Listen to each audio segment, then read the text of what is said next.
What's going on, guys? Owen Swarm coming at you guys today again with another video. And today we're going to do the aftermath of the Cleveland Browns games and Detroit Lions. Detroit Lions visiting Cleveland, going to the dog pound and having a Sunday matchup.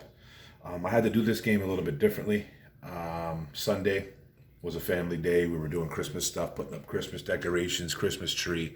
So I didn't do really any writing for this game as I'm watching, because I like to write down some stuff as I'm watching the game, but I was kind of busy doing the family stuff. But I did have the game on in the background, so I was watching the game, just not as intensely as I normally do. But the Lions fall to 0-9-1. The Browns move up to 6-5. 13-10 was the score. My prediction on this game was well off. I thought the Detroit Lions would score a little bit more points, and I thought the Browns would obviously score a little more points. But in the first quarter, there was no score. Second quarter, Jarvis Landry had a rushing touchdown for 16 yards, block extra point. I believe it was Levi and Uzrike, the rookie, who blocked that extra point. That made it 6-0 Cleveland Browns. Then Nick Chubb got a receiving touchdown for 5 yards. That made it 13-0 Cleveland Browns. Then the third quarter, DeAndre Swift had a rushing touchdown for about 57 yards. Nice to see that he's got some giddy up, that he can run away from people, because a lot of fans were kind of concerned that he didn't have that breakaway speed, but he looked like he did on that play. 57 yards. That made it 13-7 Browns. Then the fourth quarter came around, and Aldrick Rosas, our new kicker, I think it feels like it's our 10th kicker of the year so far, hit a 43-yard bomb. That made it 13-10. And that's what happened. That was the end right there. We just couldn't get back on the board. We had a couple tries, I believe, and we just couldn't tie it up. And 13-10 loss. Another loss for the Detroit Lions. Now, some notable stats. It was Tim Boyle's first start as an NFL quarterback for our Detroit Lions. He went 15 for 23 for 77 yards, 0 touchdowns and 2 picks. Oof. Rushing, Swift was a baller. He was a beast again. First time in years that we had a Detroit Lions running back rush for over 100 yards in back-to-back games. He had 14 carries for 136 yards and a touchdown on a 9.7 average per carry, which is awesome. Receiving, Hawk had 6 catches for 51. Really nice, little bit of a bounce back game for Hawk, because he didn't do nothing the week before. 1 target. He had like 8 targets this game. He had 6 catches for 51. And then St. Brown had 4 catches for 18 yards. He was the only wide receiver again to catch a football, I believe. It was all Hawk. A couple running backs here and there. I think Brock Wright, the other tight end, had a catch or 2. So another game with no wide receivers catching anything. That's on the wide receivers. That's on Campbell. That's on Tim Boyle. That's on everybody. And then the defense, Tracy Walker had 9 tackles. Will Harris had a decent game, had 8 tackles and half a sack. And Amani Warrior had an actual good game too. 5 tackles and a pick, and another interception for Amani, which is nice. And then Austin Bryant and Will Harris together had half a sack, so it was nice to see that. And then A.J. Parker, undrafted free agent, had a pick as well on a ball that was kind of tipped by Alex Anzalone, our linebacker. Nice play by Anzalone, tipping the ball up in the air, then A.J. Parker getting underneath it before it hit the ground. It was a nice pick. And then the Browns, Baker Mayfield was 15 for 29 for 176 yards and a touchdown, 2 picks. He didn't have a good game at all either.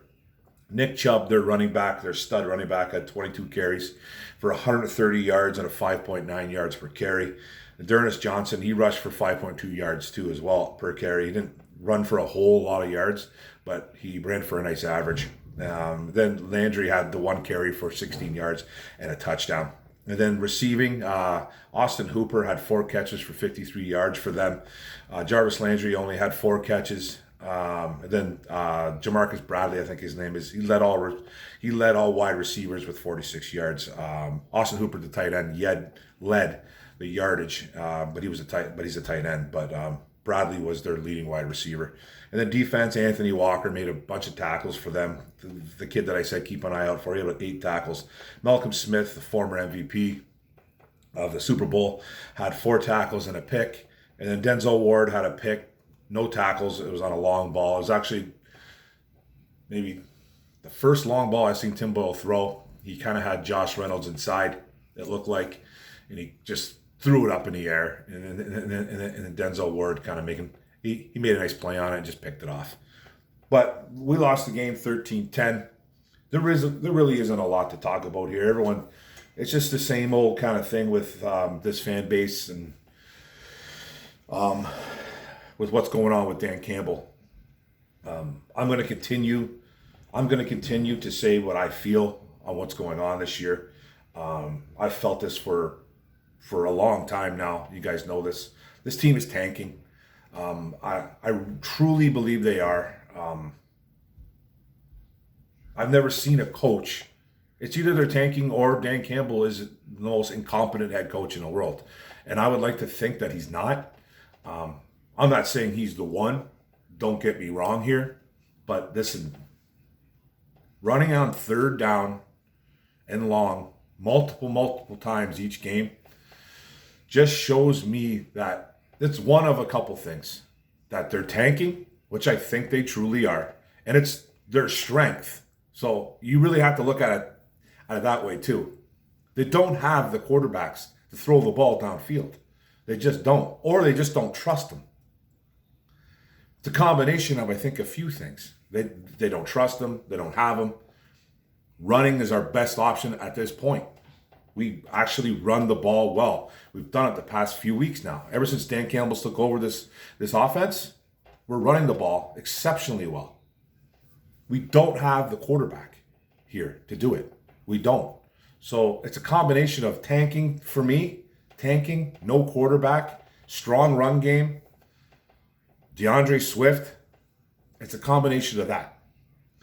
So if you have a quarterback that you don't trust and you just want to run the football, and I hope that's the case. I hope it's the case of he just doesn't trust his quarterbacks. Because I don't think he would do this if he had a quarterback that was capable of throwing the ball downfield. Like if Matt Stafford was here, and I know nobody wants to hear this, if Matt Stafford was here, they wouldn't be running the football on 3rd and 9. They wouldn't be running the football on 3rd and 14. It just wouldn't happen. Even when they have 3rd and 6, 3rd and 7, let's just say, this offense throws 2-yard passes. They throw screens because they don't have the weapons. That's another reason. They don't have the weapons. Besides Hawk and DeAndre Swift, they don't have any wide receivers. 0, none, zilch. They just don't have them. They don't exist on this roster. So when you go out there and you bash this head coach, look at the whole picture. They need a quarterback. They need wide receivers. They need it all. They need everything. The only thing they don't need on this team is a running back and a tight end. Well, you need a number 2 tight end, I believe. I don't think Brock Wright's the answer, but he hasn't done bad for an undrafted free agent. He really hasn't. I'm not going to knock Brock Wright. But we don't have anything on this team besides a running back, a starting tight end, and the O-line starting to gel. Sewell is playing well again. He played great the last 2 weeks. Now, we're not dropping back to pass a whole bunch, but he's still playing well in the run, in the pass game. He's playing well. For a 21-year-old kid that didn't play last year, he's playing well. So that's the offense. You need everything on offense. We need a quarterback. We need a quarterback. We can't go into the next year with these same 3 guys. We really can't.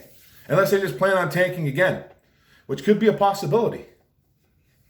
But I think they're drafting somebody. I don't know how early or how late it's going to be, but there's a quarterback coming in here. 100% there is. Now on to the defense. Now the defense had a good game plan. They still can't stop the run. You're going up against one of the better running backs in the NFL, and Nick Chubb. He's a monster. He's almost unstoppable. He ran all over you guys, or all over us. It's just going to happen. Baker Mayfield didn't do much. He's playing hurt. I don't think Baker Mayfield's much of a quarterback anyways. Even though I did start him in one of my fantasy leagues, Last time I ever start Baker Mayfield again, by the way. They pressured him a little bit. The defense didn't get any sacks on him. Well, one sack, actually, between Austin Bryant and Will Harris. Couple pressures here and there. It's a good O-line in Cleveland. I'll give them that. They can run block. They can pass. They have a good O-line. Aaron Glenn called a pretty good game. Some timely blitzes. Getting to Baker a few times, making him have to throw some errant throws. You could tell Baker's banged up. He was hobbling the whole game. He didn't even celebrate the win. He was upset. He ran off into the distance. Didn't even talk to the media after the game, and was kind of butthurt. But they did win the football game. But, that's just the way kind of Baker is. He wears his heart on his sleeve. He says what he feels normally, or he doesn't say what he feels and just rolls, just takes off. But they didn't do anything crazy on offense except for run the football down our throat. That's what they did. We did the same thing. We ran the football down their throat. That's what we did. Except they capitalized on a couple plays, and they won. They barely won the football game, 13-10. I thought Cleveland was going to put about 30 plus on us. I did. I thought this was going to be their get-right game. It really wasn't for Cleveland. They won, but they're not a good football team. They're not. They're banged up. They're playing hurt. They're just not. They don't really have the talent there. I don't think they do have talent on the O-line. They have some talent on that D-line especially, and they held Myles Garrett too as well. So, but they got some issues going on in Cleveland. This is not about Cleveland, but defensively, I thought we played an okay game. Bend but don't break. We made a couple plays, made a couple picks, had a sack. So we did our job for the most part. Lost another tough game. Couple stupid penalties again.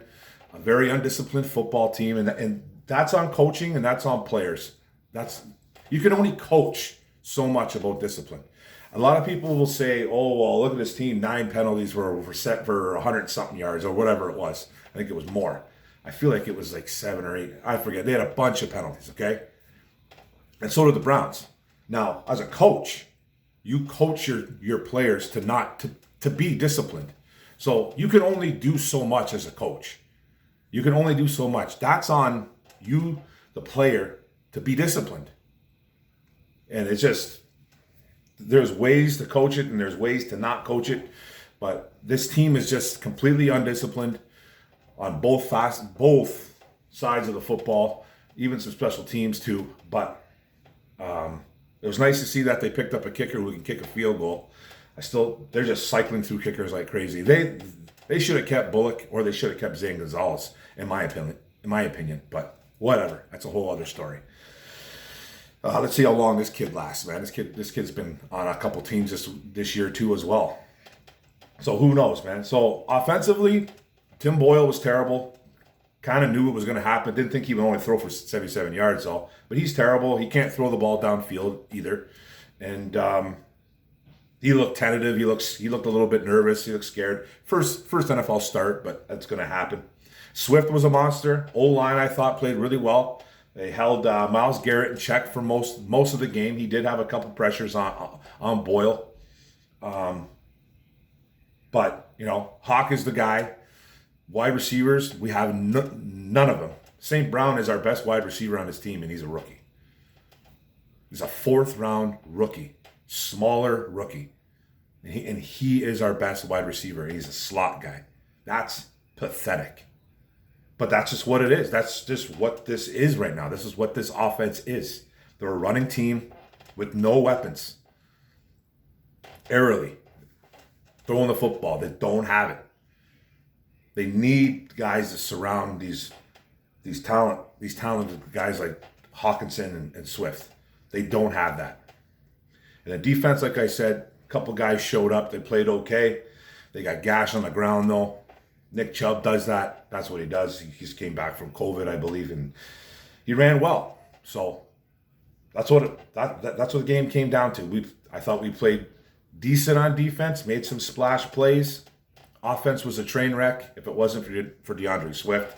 I don't know where this team would be offensively, but they're still bad offensively. They can't score points. I think their average has got to be about 15 points per game. It has to be. It's It's got to be the worst in the league. And then if you didn't have DeAndre Swift, I don't even know what would be of this offense. I really don't. It'd be even worse, and that's scary to think of. So that's the game, guys. 13-10 loss, 0-9-1. Short week. We're playing the Chicago Bears this Thursday and Thanksgiving. I know Justin Fields just got hurt for them. I don't know if Dalton's coming. I don't know if Dalton's going to be a starter this Thursday. It almost looks like it's going to happen. Who knows? It's two bad football teams, though. Two really bad football teams. Could we squeak out a win? We'll see. I'll have a video out in a couple days. But hopefully make it by Wednesday because the game is Thursday. So that's it, guys. Thanks for the video. Thanks for paying attention. Don't forget the subscribe button on the bottom right. Don't forget to hit the notification, get all my videos, and don't forget to like and comment, get the likes up, get the comments up, and we'll talk Lions football. Boom. Thanksgiving is on the horizon.